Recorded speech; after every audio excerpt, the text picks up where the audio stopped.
Монгол Түмний үндэсний их баяр сар шинийн битүүний өнөөдөр Сүмхийдүүд оройн 22 цагаас шинийн нэгний өглөөний 8 цаг хүртэл цэдэр лам хурдаг. Сүсгтээ олон ч оройн 22 цагаас шинийн нэгний өглөө хүртэл хуралдаан баясдаг уламжлалтай.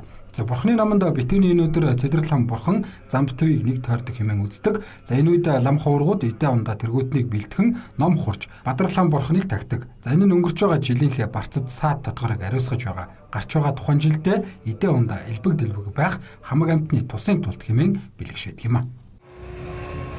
Өнөөдөр орой 22 цагаас манай ташчуулын дээр бол орой лам сахуусаадах цэдэр ламын хурал хурна. За мэдээж бурхан шишний орнуудад бол лам сахуус одоо айлчил ярьдаг гэсэн одоо бэлэгдлэр сум хийдүүд цэдэр лам хурлаа хорно.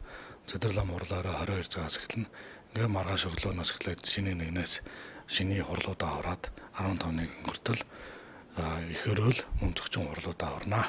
За ер нь бол хурал хорно гэдэг чинь нийтийн тусад нийтийн амар амгалан сайн сайхан эрүүл газар улс авдаг бүгд амьрлаж отлолноороо амгалан сайхантай байхын тухайд бид нар бол военыг бодож хамаг амьтны тусын төлөө ингэ залбирал мөрлөө хурлаа ордог. Харин сүсгтээ олон цэдэр ламын хурлыг даган баяснаар шинэ гарч байгаа жилдээ инх тунх байж ажил үйлсэн саад тодгоргүй бүтэмжтэй байхын ерөөл өргөдөг байна.